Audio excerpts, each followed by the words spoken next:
नमस्कार, मैं हूं पीयूष त्रिपाठी और आप देख रहे हैं हमारा विशेष कार्यक्रम सितारे। हमारे आज हम बात करेंगे आज के पंचांग के व्रत त्योहार की, साथ ही हम आपको आपका राशिफल बताएंगे। अब आप सोच रहे होंगे कि मैं मुस्कुरा के रहा हूँ, मुस्कुरा अपनी किसी गलती पर रहा हूँ, मुझे अपनी गलती पर भी काफ़ी गर्व होता है कई बार। तो आज इसके अलावा मतलब इस गलती के गर्व के अलावा हम चर्चा करने वाले हैं सूर्य के संक्रांति की। जी, सूर्य वृषभ राशि से मिथुन राशि में जाएंगे और उसका असर क्या होगा इस पर चर्चा होगी। मतलब 12 राशियों पर कैसा असर होगा, इस मिथुन संक्रांति में क्या करें, संक्रांतियों में क्या करना चाहिए और ये वाली संक्रांति क्यों खास है, इस पर विस्तार से चर्चा होगी। इसके अलावा आपके फोन कॉल्स होंगे, आप सीधे फोन करके अपने प्रश्न पूछ सकते हैं। हमारा फोन नंबर है 07714008777। अब से आधे घंटे तक लगातार ये फोन लाइन खुली रहेगी और हमें आपके फोन का इंतजार रहेगा। तो चलिए कार्यक्रम की शुरुआत करते हैं और जानते हैं आज का पंचांग। आज शुभ संवत 2078 शक 1943 सूर्य उत्तरायण का ज्येष्ठ महीने के शुक्ल पक्ष की पंचमी तिथि और दिन मंगलवार। आज पंचमी रात्रि को 10:59 तक, आश्लेषा नक्षत्र 9:42 तक। आज चंद्रमा कर्क राशि में होंगे। आज का राहु काल 3:25 से 5:05 तक होगा। तो दोस्तों ये तो था पंचांग और अब बात करेंगे मिथुन संक्रांति की। जी, संक्रांति का अर्थ होता है जब कोई ग्रह एक राशि से दूसरी राशि पर जाए तो इसे संक्रमण या संक्रांति बोलते हैं, यानी राशि के परिवर्तन करने को संक्रांति कहते हैं। पर संक्रांति के आसपास में बहुत सारे बड़े परिवर्तन होते हैं और इन परिवर्तनों को, बेहतर परिवर्तनों को ज़्यादा बेहतर पाने के लिए और बुरे परिवर्तनों को रोकने के लिए हमारे यहाँ संक्रांति तिथि में दान, स्नान और अनेक प्रकार के पुण्य कर्म किए जाते हैं। तो आपके मन में पहला प्रश्न आ रहा होगा, पंडित जी आप तो ये बताएं लग करके कि मिथुन की संक्रांति ठीक होगी कि नहीं। तो मिथुन राशि पर सूर्य का प्रभाव इस जगह पर निश्चित तौर पर फायदेमंद है और मिथुन की संक्रांति में बहुत तरह के अच्छे लक्षण सभी राशियों को मिलेंगे।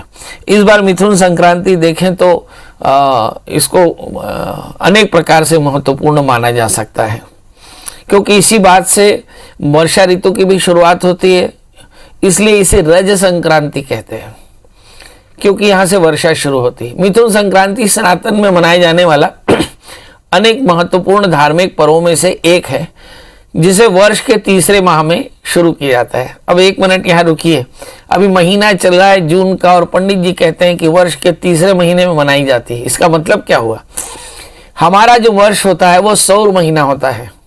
तो जो सौर महीना होता है, मेष की संक्रांति पहली, वृषभ की संक्रांति दूसरी और मिथुन की संक्रांति तीसरी। मतलब सौर महीने के सौर वर्ष के हिसाब से हमारा तीसरा महीना चल रहा है। मतलब सौर वर्ष के अनुसार ये तीसरा महीना चल रहा है। मतलब कुल मिलाकर सौर वर्ष में 12 संक्रांति होती है, यानी 12 महीने होते हैं। इन संक्रांतियों में कॉमनली हम देखें तो दान, पुण्य, नदी का स्नान और अनेक प्रकार के शुभ कार्य किए जाते हैं। भारतीय पंचांगों को अगर देखें तो यह तीसरा महीना है और इस दिन सूर्य वृषभ राशि से मिथुन राशि में प्रवेश करता है। इसी के कारण इसका नाम मिथुन संक्रांति है। परिवर्तन में बहुत तरह के अच्छे और बुरे प्रभाव आ सकते हैं, इसलिए इस दिन में पूजा का खास महत्व है। उड़ीसा में इस त्योहार को एक त्योहार के रूप में, राजा पर्व के रूप में मनाया जाता है। इस दिन विशेष रूप से पोहा, पीठा नाम की मिठाइयाँ बनाई जाती हैं। गुड़ और नारियल और चावल का आटे घी से बनती है मिठाई। इस दिन चावल नहीं खाया जाता। 4 दिनों तक चलने वाला है पर्व वर्षा ऋतु के आगमन के उत्सव के रूप में देखा जाता है। मतलब जब मिथुन राशि पर सूर्य का संक्रमण हो तो समझ लेना चाहिए कि अब बारिश जम के होगी। इस दिन लड़कियां, अविवाहित लड़कियां सुंदर कपड़े पहनती, गहने पहनती है। विवाहित महिलाएं इस दिन घर के कामकाज से छुट्टी लेकर के घर में उत्सव मनाती हैं। मिथुन संक्रांति की अलग अलग परंपराएं हैं। सनातन धर्म के अनुसार मिथुन संक्रांति के दिन कपड़े उपहार दान में देने का महत्व है। इस दिन लोग भगवान विष्णु की, धरती की और सूर्य की पूजा करते हैं। सूर्य की इसलिए क्योंकि सूर्य की संक्रांति है, धरती की इसलिए क्योंकि धरती उपज देती है, अनाज देती है, और विष्णु की इसलिए कि भगवान विष्णु सब पर कृपा करते हैं, पोषण करते हैं। इसलिए 3 महत्वपूर्ण देवताओं की पूजा की जाती है और धरती माँ का अच्छे से स्वागत करने के लिए फूलों से उसे सजाया जाता है और वर्षा के आगमन की तैयारी के रूप में लोग झूला घालते हैं। झूला घालते हैं मतलब आप ऐसा समझिए कि पेड़ों की डंगालों पे लड़कियां झूला घाल करके झूला झूलती हैं, क्योंकि माना जाता है कि ये रज पर्व है। मना आज ऋतु शुरू होने वाली है और शायद इसलिए इसे बड़ा महत्वपूर्ण माना जाता है। लड़कियां गाना गाती हैं, खुशहाली मनाती हैं, बच्चे उत्सव मनाते हैं, बड़े उत्सव मनाते हैं, क्योंकि मान लिया कि भारत जो कृषि प्रधान देश है, उस कृषि प्रधान देश में सबसे महत्वपूर्ण बारिश है और बारिश की शुरुआत में यह उत्सव मनाया जाता है। इसलिए मिथुन संक्रांति बहुत महत्वपूर्ण है। इस दिन हम खूब सारा दान करते हैं, कपड़ों का दान करते हैं। चावल का निषेध है। मिथुन संक्रांति इस बार कब और कहाँ कैसे है? मिथुन संक्रांति 2021 में 15 जून 2021 दिन मंगलवार को। इस समय संक्रांति का जो पुण्य काल है वो 15 जून को 8:43 से 1:33। अब आपके समझ में नहीं आ रहा होगा कि पुण्य काल क्या है। तो पुण्य काल वो है जिसमें आप नदी का स्नान करें, दान करें, उत्सव करें। और संक्रांति का समय क्या है? संक्रांति का समय है दिन को 6:01। मतलब आप सवेरे 8:43 से और सब लगभग 1:30 बजे तक नदी का स्नान करें, दान करें, भगवान की पूजा करें, सूर्य की पूजा करें, ताकि आने वाले जीवन में शांति और मंगल कायम रहे। तो इस तरह से मिथुन संक्रांति को देखते हैं। अब एक एक करके फटाफट हम बिना समय लिए 12 राशियों पर मिथुन संक्रांति का असर बता देते हैं। बात करेंगे मेष यानी अरीस की, और सिर्फ मिथुन की संक्रांति यानी सूर्य के परिवर्तन का प्रभाव हम आपको बता रहे हैं। सबसे पहले मेष राशि को देखें तो मेष राशि वाले जातकों के लिए देखते हैं कि इस समय ग्रहों की स्थितियां क्या कहती हैं। ग्रहों की स्थितियां कहती है कि भाई सूर्य जो है दूसरे स्थान से तीसरे स्थान में जा रहा है, जो पंचमेश है। तो ऐसा लगता है कि हाँ, मतलब चीज़ें बहुत अच्छी रहेंगी, बहुत अच्छा परिवर्तन है आपके जीवन में, उन्माद बढ़िया रहेगा, खुशहाली रहेगी, और जिसके चलते आप काफ़ी खुश रहेंगे। सवाल ये है कि क्या कुछ ऐसा करना चाहिए जो बहुत आवश्यक हो? जी, करना चाहिए। इस समय मिथुन राशि में सूर्य जाएंगे, शुक्र के साथ में जाएंगे, तो आप सूर्य की उपासना के लिए ओम घृणी सूर्याय नमः इस मंत्र जप करें, थोड़े से पंजीरी का दान करें तो फायदा होगा। बात कर लेते हैं वृषभ राशि। वृषभ राशि में सूर्य जो है वो धन स्थान पे होंगे, मतलब वृषभ राशि के जातकों के लिए भी लाभ का है।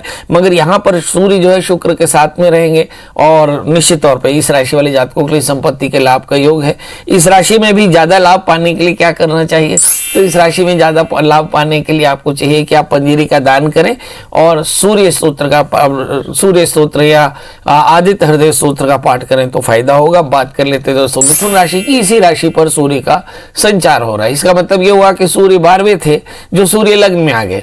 लग्न में मिथुन राशि में सूर्य शुक्र के साथ में है, तो ये द्वादशीश के साथ में सूर्य बैठे तृतीश, मतलब निश्चित तौर पर थोड़ी भागदौड़ के साथ में एक अच्छा विजन, मतलब आने वाले दिनों में एक पूरा महीना जो है बहुत खूबसूरत होने वाला है। इस राशि वाले जातकों को भी उत्सव मनाना चाहिए। अब सवाल ये, उत्सव क्या मनाएं? तो जल्दी उठे, भगवान सूर्य को अर्घ दें, आदित्य हृदय स्तोत्र का पाठ करें और खूब सारा शरबत का दान करें, वस्त्रों का दान करें तो बढ़िया। बात कर लेते हैं दोस्तों कर्क राशि की।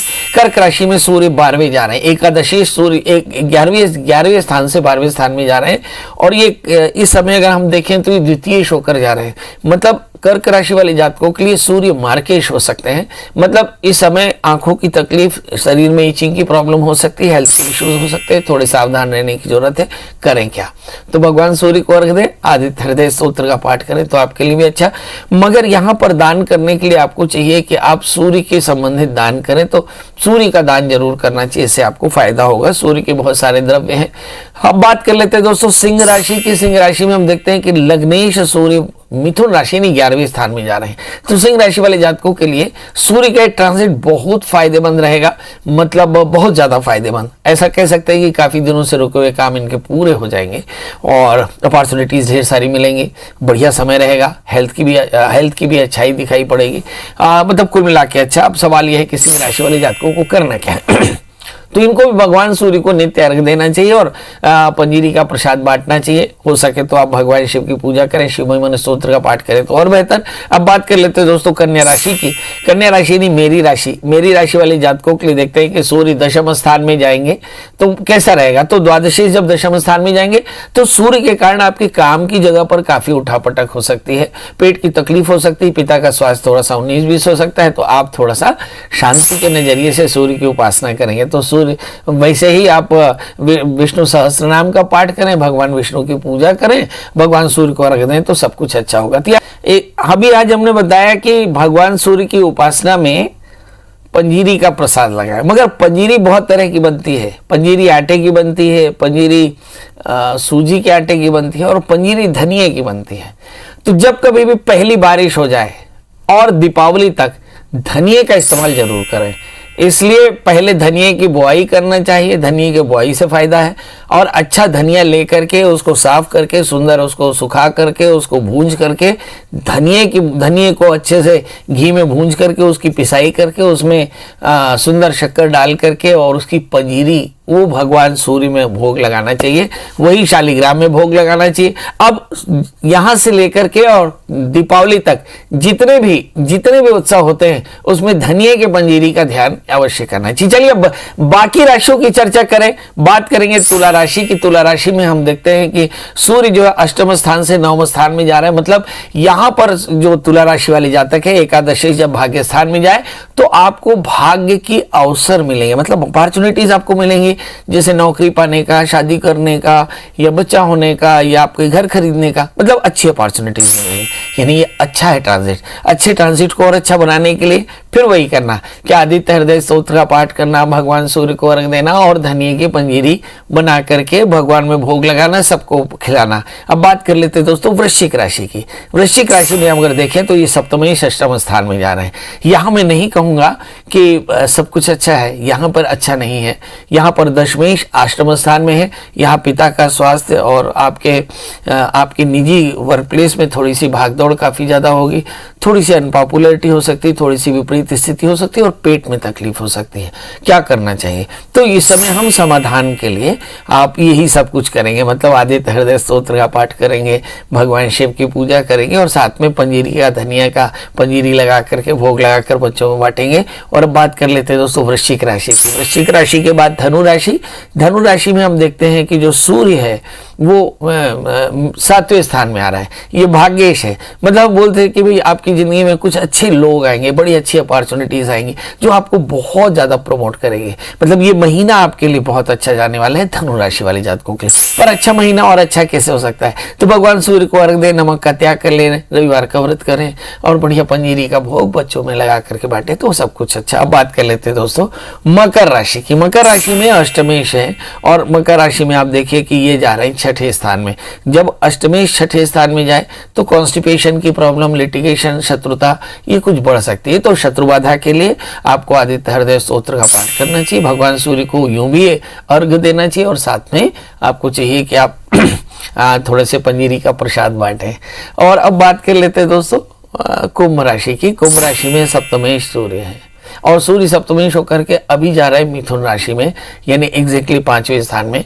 तो ऐसा कहते लगता है कि भाई संतान को लेकर अच्छी खबरें मिलेंगी, रोजी रोजगार को लेकर अच्छी खबरें मिलेंगी, शादी वादी की प्रॉब्लम अच्छी हो सकती है, पार्टनरशिप में कोई बढ़िया काम हो सकता है। मतलब कुल मिलाकर के कुंभ राशि वालों के लिए सूर्य का संचार शुभ है।